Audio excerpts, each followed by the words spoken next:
Hi friends, today we are going to take our basic strokes and make our very first letters, and we'll see how all the strokes we've learned are actually building blocks or ingredients to the letters that we'll use to write words. I've already done my warm-up here. I want to remind you of some of the tips and tricks. Remember, hold your pen at 45 degrees. Breathing can help. I actually put a couple pieces of paper here so I've got a nicer surface than the hard table. And I've done my warm-up. So I have my strokes practice, and now we're going to do our first 4 letters. We're going to do straight letters today, and right down here. So we're going to do I, T, L, and F.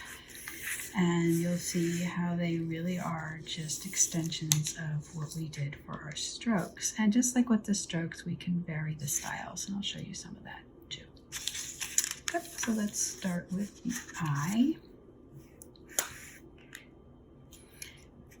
Okay, I'm still using my lines that are already on the paper. So for me, an I, which is what we call a lowercase I, small letter, only goes between 2 lines. If you're working on a bigger scale, your I's can be between 3 lines, or however you want. You can even draw your own pencil lines between if you want, like different size increments than what you have here.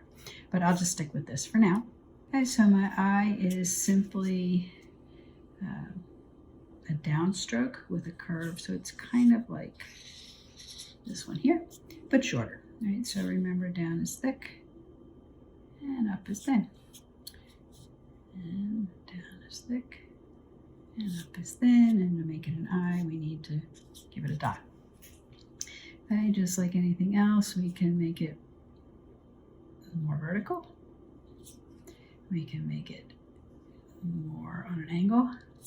We can make it slightly curved.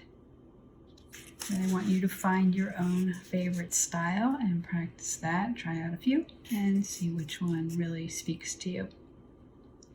Okay, so since the I only goes from here to there, that's going to define our lowercase size. So other letters like A's and O's and N's and things will also fit in that space. The rest of the letters we have today have more height and some more length. So the T is going to go from the same start as, well, the same bottom area as the I. So we'll call that that's called the baseline. So let's put it there. So that is the baseline. Okay, and then the line up here, although this was an I, this one is called the X height, because the X is the letter that fills that space exactly. All right, so I just do a little basic X here, it fills it. Okay, so the T is going to start at the same baseline here, but it's going to go up past the X height line there to this line here, which we call the ascender. So any letter that reaches above the X height has an ascender. Right, and the T also is the same basic shape as the I, just longer. Right, so more downstroke, turn, and then on the up. Okay, you can decide where you want to put the cross on the T. This is called a crossbar. I like to put it kind of in the middle between the lower letter and the top of the ascender, right there. But different styles. You can also put your cross height down there, your crossbar down there at a lower height, and you could even make it higher.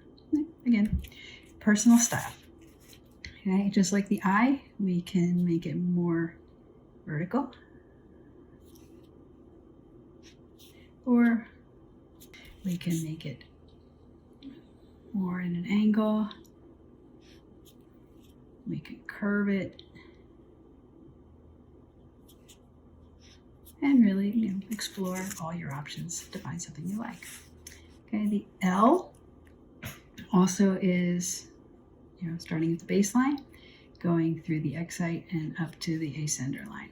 So 3 blue lines tall. The L is basically this stroke here, combined with this one here.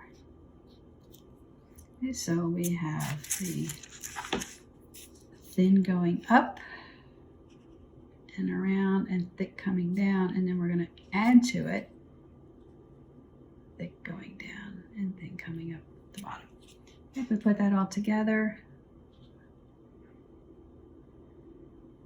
okay.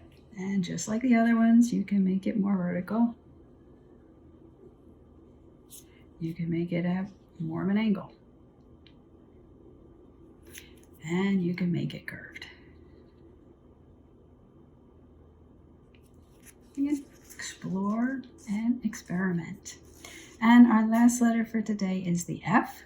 So the F has, sort of starts at the baseline. It goes through the X height. It has an ascender. And it also comes below the baseline. And that's called a descender.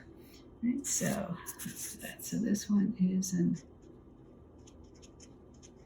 ascender, and this one is a descender line.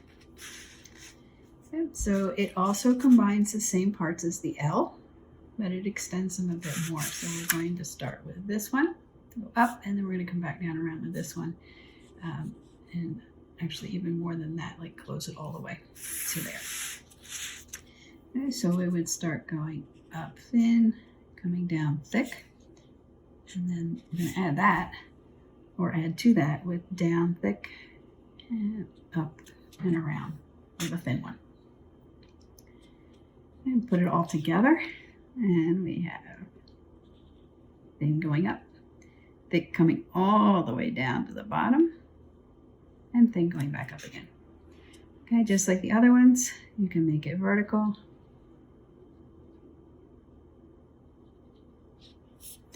You can make it on a stronger angle.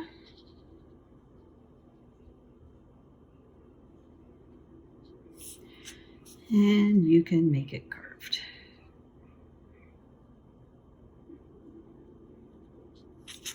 Like I said, it's all personal style, so try out a lot of variations and then practice the one that you like the best. Practice the 4 letters, the I, T, L, and F, and fill your page like this. My pen really wet today and it went right through the paper, but that's fine because these are all just practice sheets. They don't have to be clean and beautiful. Remember, as always, put the date so that you can track your progress. So for me, it is December 10. And come back in for the next one where we learn some more letters.